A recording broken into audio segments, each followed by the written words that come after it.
buenas noches. Yo soy Beto Ortiz, que empieza una nueva edición de Beto a Saber, fanáticos de la verdad. Hoy comenzamos el programa con una muy grave denuncia que pone al descubierto una nueva mafia al interior del Ministerio de Energía y Minas. La información fue publicada esta mañana en el semanario Hildebrand en sus 13. Se trata de un audio del entonces director de formalización minera, Wilfredo Portilla, que acusa al congresista Illich López de haberle pedido $30.000 por conservar ese puesto. Nosotros hemos accedido al audio completo en el cual este funcionario revela quiénes son los operadores presuntos de esta mafia al interior del MINEM. Se trata de José Miguel Álvarez Rojas, Héctor Vilches Otárola y Alberto Arturo Rojas. Este último, que había sido investigado por el propio Ministerio de Energía y Minas por tener varios reinfos. Una vez más, queda al descubierto una mafia en el interior del propio Estado. El reportaje es de Diego Pachas. Adelante. El principal delincuente de todo esto es Illich. El Ministerio de Energía y Minas está a cargo de la bancada de Acción Popular y el primer delincuente que está metido en esta mafia es Illich. Tiene a dos chacales, a dos esbirros, se llama Miguel y Héctor.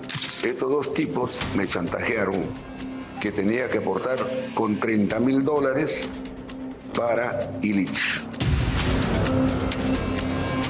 20 de enero del 2026. El entonces director de formalización minera, Wilfredo Portilla, señala al congresista Illich López de cobrarle $30.000 para ejercer el cargo. No solo lo acusa de coimero, también lo señala como el ministro de facto, el que hace y deshace en el Ministerio de Energía y Minas. Es una mafia dentro de la Dirección General de Formación Minera.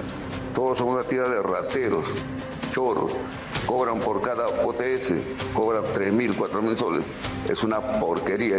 Y ese delincuente de Alberto Rojas es el que llevó mis documentos antes que salga mi nombramiento en el peruano. Se coludió con el viceministro de Minas que está metido en este asunto.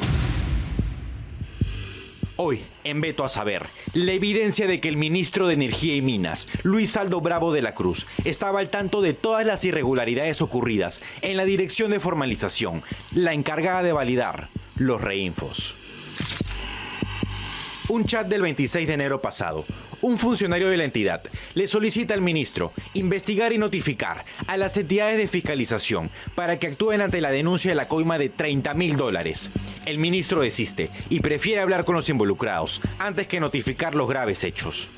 Es grave esa figura de que le pidan $30.000 por el puesto. Entonces se imagina uno que hay como dueños de los ministerios, en este caso del Ministerio de Energía y Minas, que suponen que los funcionarios que están allí, por el poder que tienen, van a tener remuneraciones que no son el sueldo que se gana normalmente, sino que de otras actividades es que van a sacar dinero. Entonces, esta posición le están cotizando en $30.000. El ministro Luis Bravo de la Cruz es tan irrelevante en la entidad que incluso el premier, Ernesto Álvarez, ni siquiera recuerda su nombre. ¿Usted conoce al ministro de Energía y Minas? Sí, lo conozco ahora del gabinete. Sí, ¿cómo se llama el señor? No recuerdo su nombre. No lo conoce bien, pues, porque usted no lo a su gabinete. No lo conozco. Beto a Saber accedió al audio completo del funcionario expectorado, un extracto que fue revelado el día de hoy por Hildebrand en sus 13. Tiene a dos chacales, a dos esbirros, se llama Miguel y Héctor. Estos dos tipos me chantajearon que tenía que aportar con $30.000 para Illich. Los mencionados en cuestión y señalados como los testaferros del parlamentario son José Miguel Álvarez Rojas y Héctor Vilches Otárola, el primero, precandidato de Acción Popular para la alcaldía de Huancayo. Incluso, Álvarez Rojas visitó el despacho de su paisano en más de una oportunidad. He visto que todos son de Huancayo. El congresista es de Huancayo, el ministro es de Huancayo, el asesor del ministro es de Huancayo y todas las personas terminan siendo de Huancayo. Entonces da que pensar, ¿no? Llega hasta la cabeza. porque la única manera de tener poder sobre un ministro es a través del presidente de la República o a través del primer ministro. En el caso de Héctor Vilches, también de Huancayo, es socio de Illich en su empresa de limpieza. Ha sido ex regidor de su ciudad y fue detenido por manejar borracho y sin licencia de conducir en el 2012. Y ese delincuente de Alberto Rojas es el que llevó mis documentos antes que salga mi nombramiento en el peruano. Se coludió con el viceministro de Minas que está metido en este asunto. El último en ser mencionado, pero no menos importante, es Alberto Arturo Rojas Cortejana, señalado como el director en la sombra de formalización minera e investigado de manipular 115 registros integrales de formalización minera. Una investigación sólida, a base de informes técnicos que detectaron las anomalías en el sistema. Fueron 5 procesos en contra de Rojas. Sin embargo, el propio ministerio determinó que las acciones disciplinarias prescribieron y que ya no podían sancionarse, siendo un blindaje descarado. El premier está pintado, actúan a través del presidente, y hay otra parte en el audio que me preocupó, porque hace intervenir a la sociedad de minería, petróleo, energía, etcétera, ¿no? Dice que ellos hacen ahí lo que quieran. Ese es otro tema preocupante. Es preocupante como país porque, según ese audio, están poniendo a los administrados, están poniendo al administrador. Wilfredo Portilla no ha sido el único funcionario en señalar a Illich López de controlar el Ministerio de Energía y Minas. También lo acusó el congresista Héctor Valer. Además, curiosamente, el ministro Luis Bravo también es de la misma universidad en la que estudió López, la Universidad Nacional del Centro del Perú, en Huancayo. Si yo, con la experiencia ya que he tenido, porque ustedes deben saber, por esta investigación de los niños, se generó todo un problema. Yo desde esos momentos siempre he sido transparente. Si yo tuviera alguna decisión de esa, no tendría ningún problema en manifestarla, decirla. No son mis atribuciones, y si hubiera habido alguna consulta al respecto, también lo diría sin ningún mayor problema. Estoy siempre dispuesto a la interpelación de quien tenga que ver. Con la llegada de su amigo José Gerí a la presidencia de la República, Illich López no solo ha sido uno de sus principales defensores, sino también el primer funcionario en visitarlo, en su condición de presidente de la República. Sí debo aclarar que cuando yo fui a Palacio de Gobierno no fui como solamente el congresista Illich López o como un amigo. El presidente del Congreso encargado, el congresista Rospigliosi, me pidió que yo fuera en representación del Parlamento. ¿Por qué el señor Rospigliosi lo escogió a usted? No lo sé. Eso ya es una prerrogativa del presidente. Seguramente ni él ni el vicepresidente Waldemar estaban o en la ciudad. Mientras los políticos se llenan la boca, hablando de formalización, por lo bajo se cobran miles de dólares para colocar a personal no calificado, un sistema que debía ser la puerta de entrada a la formalidad, ahora convertida en una puerta giratoria para la corrupción.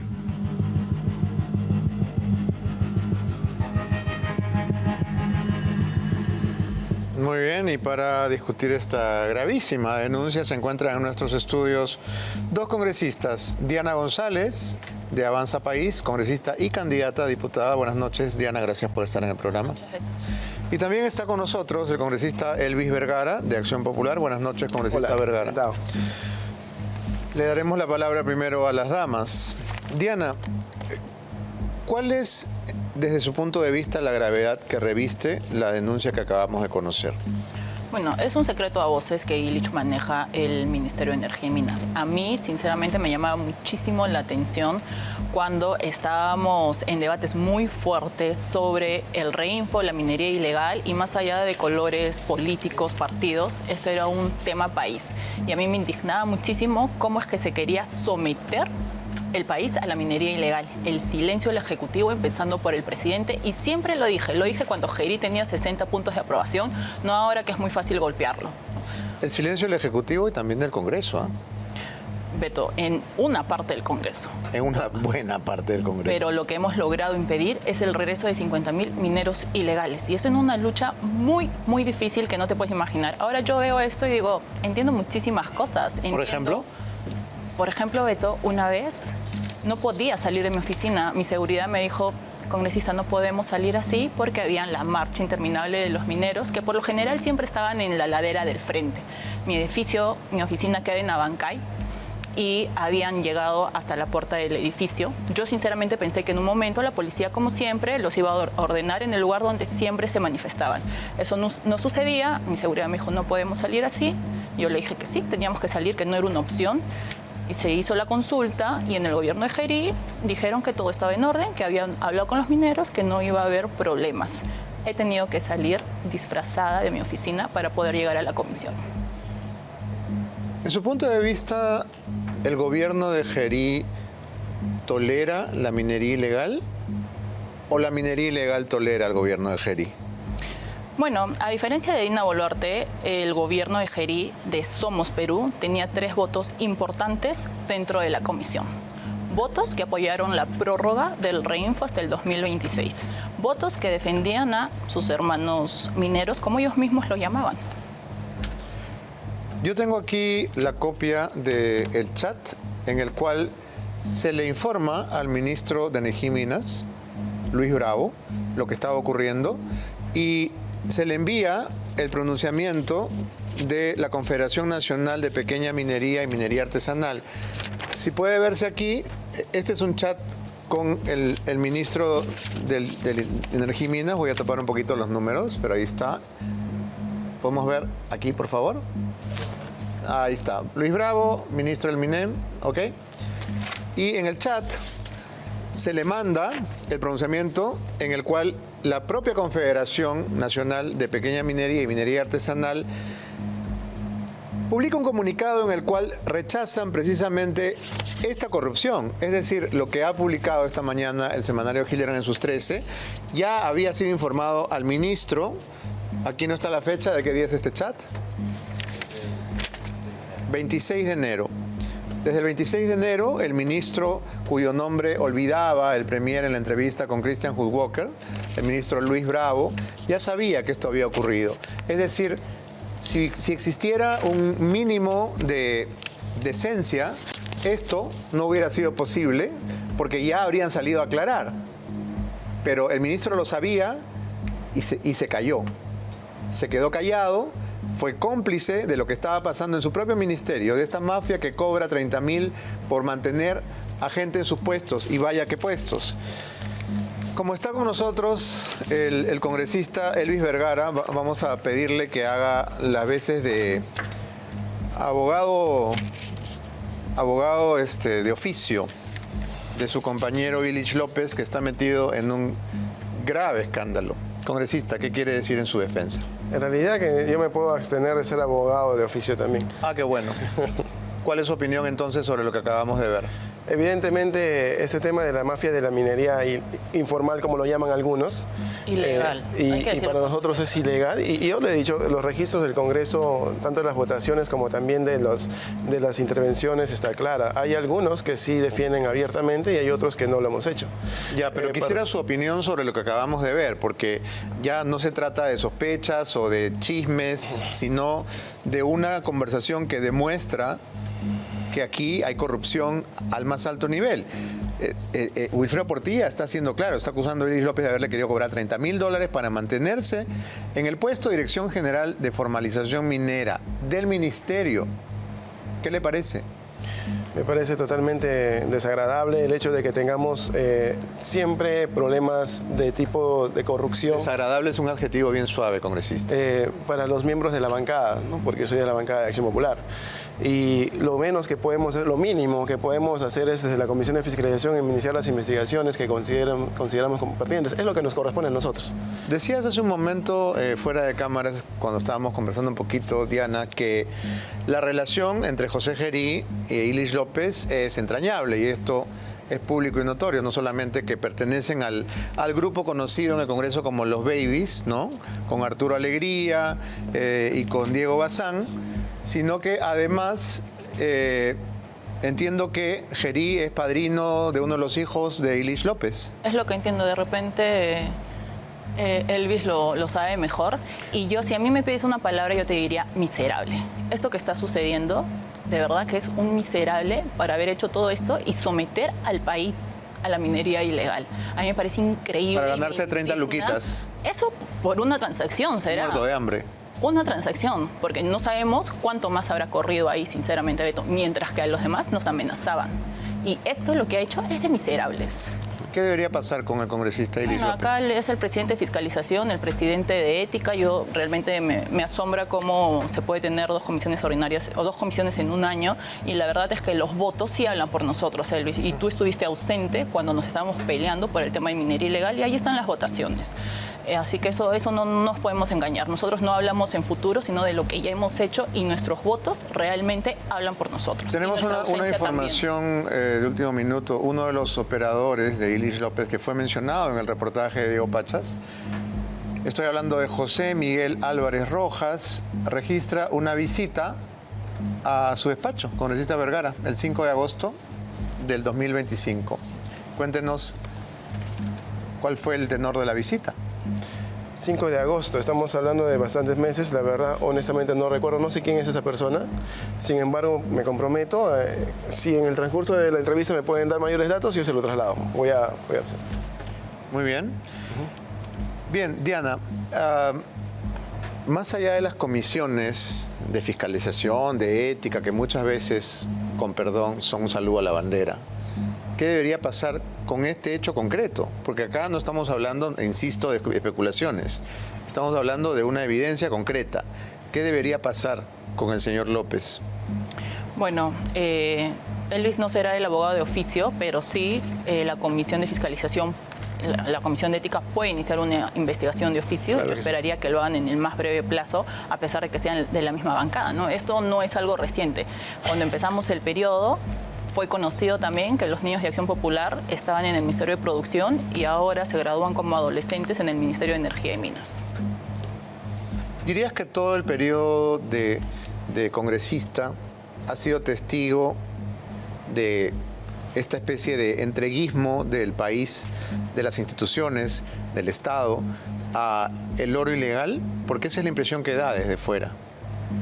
Sí, o sea, lo he visto, lo he vivido en la Comisión de Energía y Minas. De hecho, en el último debate en el Pleno, cuando en teoría iba un equipo de PCM, iba otro equipo del Ministerio de Energía y Minas, que ciertamente no había una comunicación entre ellos. Yo le hago la pregunta directa al señor Premier sobre su posición en una posible prórroga del Reinfo cuando recién se discutía el voto de confianza. Nunca tuve respuesta a ello. Siempre escuchaba que la orden de arriba era no opinar sobre el Reinfo. Entonces, yo he visto cómo el Ministerio de Energía y Minas se ha encerrado en una sala del Congreso el día que debatíamos, cómo le cerraban la puerta a los mismos funcionarios de PCM. O sea, ni siquiera ellos podían ingresar ahí. Y finalmente logramos, con muy pocos votos, Beto, realmente fue una lucha muy difícil, impedir el regreso de estos 50.000 mineros ilegales que ellos a toda costa querían regresar en el dictamen. Porque si la idea hubiera sido solo la prórroga del Reinfo, hubiera sido un único articulado. Pero no, estos señores querían como sea regresar a esos 50.000 mineros ilegales. Voy a hacer una pausa en este tema porque tengo que ir con algunas informaciones del día que tienen que ver precisamente con el Congreso, porque es en el Congreso donde se está desarrollando la noticia minuto a minuto. El día de hoy el presidente encargado del Congreso convocó a un pleno extraordinario, finalmente, Fernando Rospigliosi, para discutir la censura de José Gerí. Dijo en su cuenta de X que se había subsanado el error de las firmas, lográndose el mínimo de las necesarias para realizar la sesión del pleno, que será el martes 17 a las 10 de la mañana. También ha pedido a quienes lo acusaron de ser parte de una conspiración que se disculpen con él. ¿Qué va a pasar el día martes 17, Diana? La sesión será presencial y eso podría ser una excusa para muchos, porque pueden decir estamos de vacaciones, estamos en campaña, estamos de viaje en las Maldivas, qué sé yo, y podría no haber quórum finalmente. ¿Qué se espera? Sí, bueno, la citación es presencial. Como has mencionado, y de hecho es importante llegar al quórum para, uno, tener quórum y segundo, la admisión de las diferentes mociones y luego ya dar inicio al debate que puede terminar con la censura del, digamos, presidente encargado. Pero en este caso, la realización del pleno no va a ser tan expeditiva en todo caso como en el tema Boluarte. ¿cuánto podría tomar? Empezando porque si es que tenemos quórum, ¿no? O sea, para poder dar inicio a la sesión vamos a necesitar el quórum y en segundo lugar también necesitamos quórum para, la admisión de la moción en primer lugar y luego ya se inicia el debate. ¿Usted ya firmó? Yo he firmado 2 veces porque la primera, mi firma no fue leída, no fue considerada válida y volví a firmar ayer. Congresista Vergara, ¿usted ya firmó? Yo no he firmado, yo he presentado la moción para pedir facultades de comisión investigadora al Pleno del Congreso. No, pregunto por la convocatoria del Pleno Extraordinario. ¿Ha firmado? No la he firmado. Soy presidente de la Comisión de Fiscalización y estamos investigando al presidente de la República precisamente. Y esa es la moción. Pero eso no lo exime de firmar. Lo que pasa es que no queremos que después quieran decir que estamos parcializados con la investigación. Pareciera que están parcializados con Geri. No, pues si estuviéramos parcializados ya no estuviera esa moción hecha y presentada. ¿Qué se ha presentado, dicho sea de paso? Pero el Congreso está en receso. No, sin embargo, así como hay una... El pleno extraordinario no va a ser para discutir esa moción. Podría ser la voluntad urgente es el pleno extraordinario. La voluntad política de la mayoría puede hacer que se discuta eso. Pero usted no va a contribuir con esa voluntad política. No, y de todas maneras nosotros vamos a firmar a favor, pero de la censura, vamos a votar a favor de la censura. Y quiero decirlo, quiero acá decirlo de una vez. Pero es que la mayoría... confuso su argumento, discúlpeme. Usted dice, vamos a votar a favor de la censura, pero no quiero que parezca que estamos parcializados, entonces no voy a firmar por el Pleno. No tiene ningún sentido. Evidentemente, acá lo que no se está viendo de manera muy política y electorera, hay que decirlo también, porque muchos están empujando una vacancia del presidente cuando saben que la censura es la que corresponda. Y en el Pleno se va a debatir. Lo que el país quiere es que se vaya, no importa si con vacancia, con censura o como sea. Yo le invito a que veamos finalmente los votos. Porque son los votos que hablan por uno. No hablan por uno lo que pueda decir en un SEC o lo que pueda decir ahí en el Pleno. Lo que me temo es que vamos a llegar al día del Pleno Extraordinario y no van a ir. Porque la clásica, me van a disculpar ustedes dos, pero la clásica de los congresistas es enfermarse, abstenerse, ¿no? Quedarse en el camino. Más del 50% están en campaña. Y creo que ahí... Eso no es una excusa. Y ahí vamos a ver precisamente a sus electores le van a dar un mensaje. Espero que ese mensaje sea claro. Ya, pero a ver... Hay una contradicción gigante en lo que usted me dice, porque no vamos a ir a trabajar porque estamos en campaña, no, pero estamos demostrando de que no trabajamos. Esa es la mejor campaña. Si ustedes no van, si ustedes no firman, si ustedes no se mueven y van a decir, no puedo ir porque estoy en campaña. ¿En campaña de qué? ¿Cómo van a convencer al elector de volver a votar por ustedes si no hacen lo elemental? Por eso precisamente hay que ver los votos al final del día y vamos a ver quiénes realmente se condicen entre lo que dicen y lo que hacen, ¿no? Que la palabra encuentre ahí con la acción, decía Belaún en todo. Sí, pero justamente lo que usted me está diciendo no se condice con lo que hace. Porque me dice que como es presidente de la Comisión de Fiscalización y no quiere que parezca que está parcializado, no va a firmar por el Pleno. Firme por el Pleno, no le va a pasar nada. Fíjese, señor Beto, nosotros como comisión ordinaria somos la única comisión que está trabajando en receso. 2 veces por semana estamos haciendo sesiones.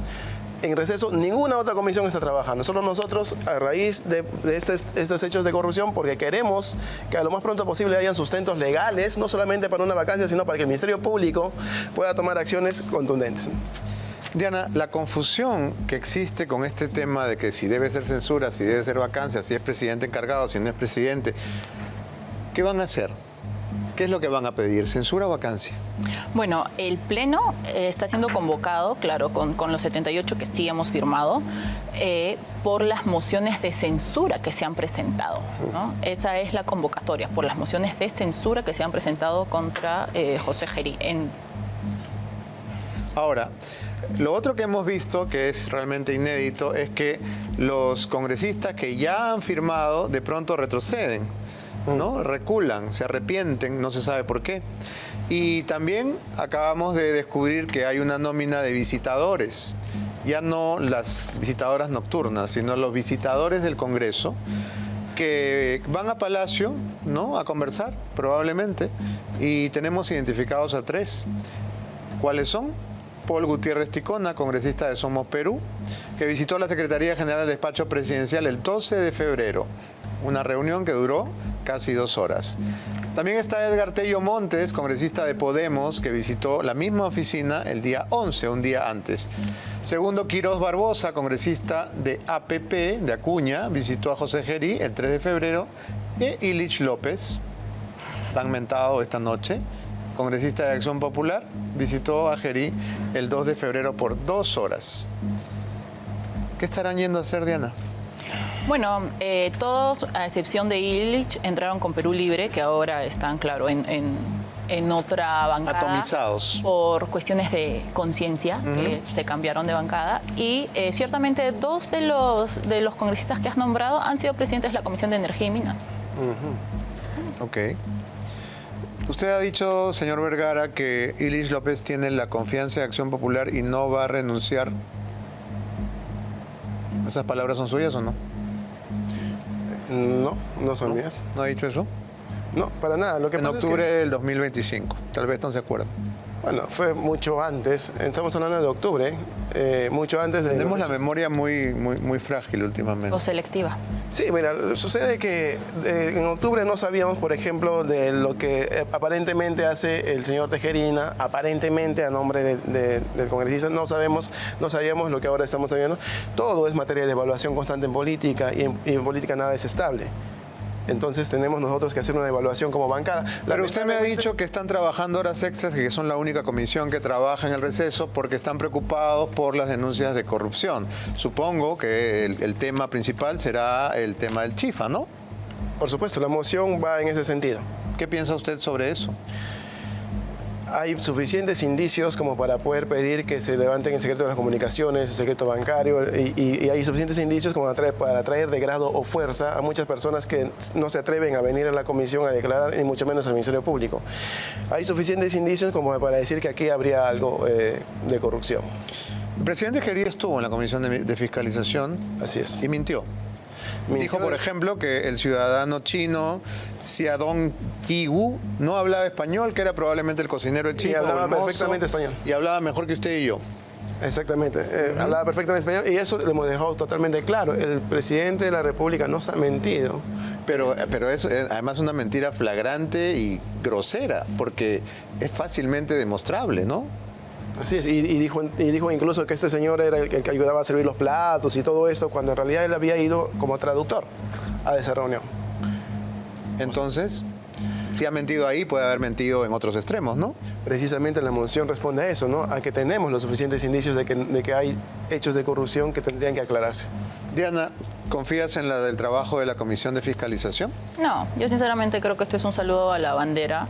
Es más, podría pensar que esto mismo lo ha redactado Palacio y se lo han enviado solo para ponerle el membrete a la Comisión de Fiscalización. El congresista acaba de decir que los puede citar de grado o fuerza y no tiene capacidades de una comisión investigadora. A la fecha es la Comisión de Fiscalización, no tiene otras competencias, no podría traer a nadie de grado o fuerza. Entonces, estamos acostumbrados a dar un discurso para la pantalla cuando en realidad sabemos que eso no es así. ¿Congresista Vergara? No, de todas maneras, aquellos que estén en campaña no se dan cuenta del trabajo que estamos haciendo en el Congreso. Pues, usted no está en campaña. De todas maneras, no estamos en campaña.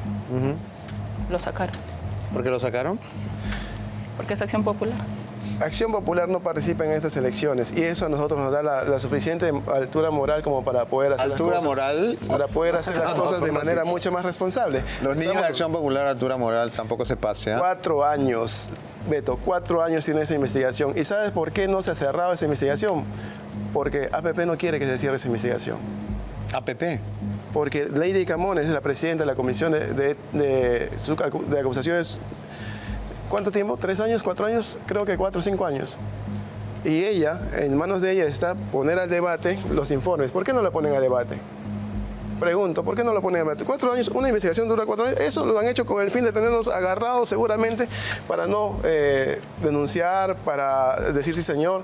Todo lo contrario a lo que otras bancadas se han hecho, ¿no?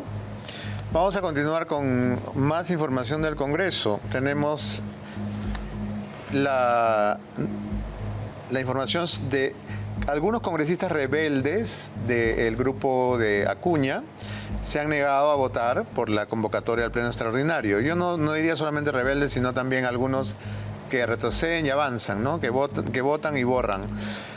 A pesar de que el propio César Acuña ha pedido, no ha hecho un llamado público, ¿no? Los congresistas hacen caso omiso a lo que dicen los presidentes de los partidos. Hay 6 congresistas en APP que se han negado a votar. Ellos son María Agrimanesa Acuña Peralta, ¿no? La hermana de César Acuña, la que construyen los parques de Surco. Luis Cordero Jontay, vaya, gran joya del Congreso Nacional. Íntimo de José Gerí y también íntimo de los empresarios chinos. Segundo, Quirós Barbosa, que ya acabamos de ver que lo visitó el día 3 de febrero, perdón. Y José Elías Ábalos, Jorge Flores Ancachi y Nelcy Heidinger Ballestero. ¿Por qué estarán tan reacios estos congresistas, Diana? Bueno, sus motivos deben tener, pero también es cierto que una vez más, Beto, o sea, muchos de estos congresistas no entran con APP y pasa muchísimo que cada año, por cuestiones de conciencia, van cambiando de bancada y van saltando donde pueden ser acogidos. ¿Con quién entraron estos señores? Recuperan la conciencia justo para el momento de la afiliación y de las elecciones, ¿no?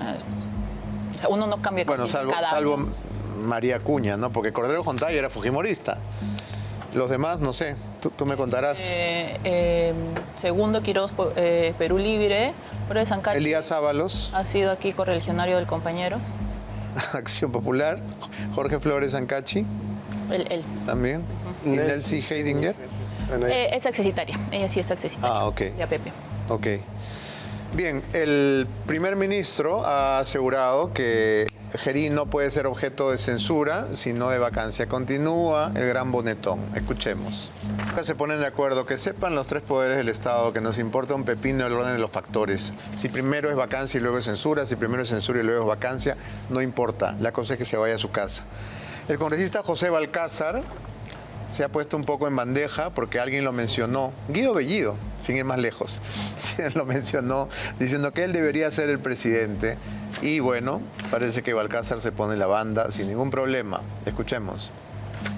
¿Estaría dispuesto a asumir la presidencia en caso se lo proponga? En caso de presentarse, obviamente, pero tendría que someterme a la mayoría del Congreso. El problema es que yo no tengo partido, yo no tengo votos cautivos, pero sí soy como hombre de consenso. Al menos yo tengo una gran experiencia pública y tal es así como he sido juez tantos años. Siempre tengo, por supuesto, personas que han recibido sentencias mías y que aparecen criticándome, pero esa es parte de la vida política. ¿Cómo cree usted que se construirán las leyendas negras contra personajes importantes a través de la historia? Atacando, denunciando, tergiversando opiniones mías de repente, pero eso no me molesta a mí. A mí que me digan un solo acto de corrupción durante 30 años del Poder Judicial. Bueno, la verdad es que ya la presidencia ha sido tan degradada que a estas alturas cualquier náufrago podría ser presidente del Perú. Ya más abajo no se puede caer. Aunque siempre hay más abajo, ¿no? No debería decir eso. En todo caso, si Balcázar es presidente, va a ser el primer presidente con el auspicio de Preference Excellence. Gracias por haber venido al programa. Y tenemos que pasar a algo más, supongo. Mención, por favor, señor, no se asuste. ¿Eres de los apasionados que buscan diversión las 24 horas del día? Entonces, ¿qué esperas para jugar en el Casino de los Dioses? Regístrate en olimpo.bet y recibe 40 soles sin rollover para que te diviertas. Mientras juegas, ganas y cobras más rápido que un rayo. Ya sabes, juega en olimpo.bet y diviértete como los dioses en cada giro. Ya regresamos, es Beto a saber.